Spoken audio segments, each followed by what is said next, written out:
आज अनंत चतुर्दशी के दिन की सभी को बहुत बहुत शुभकामनाएं। अनंत चतुर्दशी क्यों मनाई जाती है और अनंत भगवान कौन है? चातुर्मास में भगवान विष्णु शेषनाग की सैया पर अनंत शयन में रहते हैं। अनंत भगवान ने ही वामन अवतार में 2 पग में ही तीनों लोगों को नाप लिया था।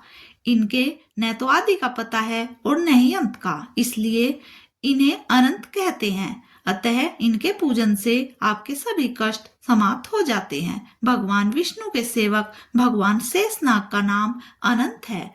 अनंत चतुर्दशी का त्योहार क्यों मनाया जाता है?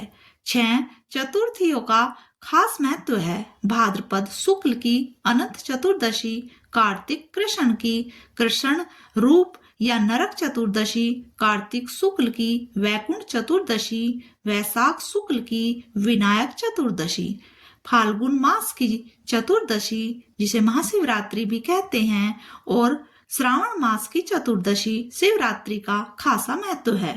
भाद्रपद शुक्ल की अनंत चतुर्दशी के दिन भगवान अनंत की पूजा का विधान होता है। यदि आपने अपने जीवन में सब कुछ पाकर सब कुछ खो दिया है और संकटों से घिरे होकर कष्ट झेल रहे हैं, तो अनंत चतुर्दशी का विधिवत व्रत रखें और पूजा करेंगे तो फिर से सभी कुछ प्राप्त कर लेंगे। इसलिए मनाते हैं अनंत चतुर्दशी का यह त्योहार।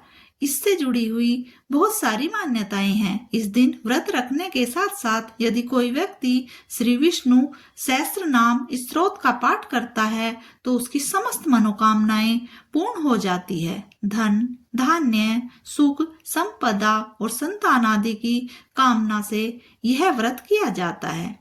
पौराणिक कथा के अनुसार महाभारत काल में जब पांडव जुए में अपना सब कुछ हार कर वनवास झेल रहे थे, तभी भगवान श्री कृष्ण ने उन्हें अनंत चतुर्दशी का व्रत करने की सलाह दी थी। इस व्रत के प्रभाव से पांडवों के सभी कष्ट दूर हो गए थे और उन्हें अपना खोया हुआ राजपाट दोबारा से मिल गया था। भगवान विष्णु का अनंत स्वरूप इसकी पूजा इस त्योहार में की जाती है, जो सृष्टि और जीवन के संचालन के लिए कार्य करते हैं। अनंत चतुर्दशी पर बांधे जाने वाले अनंत सूत्र में 14 गांठें होती हैं, जो 14 लोकों और भगवान विष्णु के 14 रूपों का प्रतीक मानी जाती है। इस सूत्र को कलाई पर बांधने से जीवन में आने वाले कष्ट, भय और पापों से मुक्ति मिलती है और जीवन में अनंत सुख समृद्धि आती है, ऐसा माना जाता है। अनंत चतुर्दशी के दिन भगवान गणेश जी की प्रतिमाओं का विसर्जन भी किया जाता है, जो गणेश उत्सव का अंतिम दिन होता है। अनंत चतुर्दशी पर गणपति बप्पा की विधि विधान के साथ पूजा करने के साथ ही बप्पा को विदा भी किया जाता है। धार्मिक सिद्धांत है कि गणेश जी के विसर्जन के साथ ही भक्तों पर साल भर गणेश जी का आशीर्वाद बना रहता है। आप सभी को गणेश विसर्जन व अनंत चतुर्दशी की बहुत बहुत शुभकामनाएं।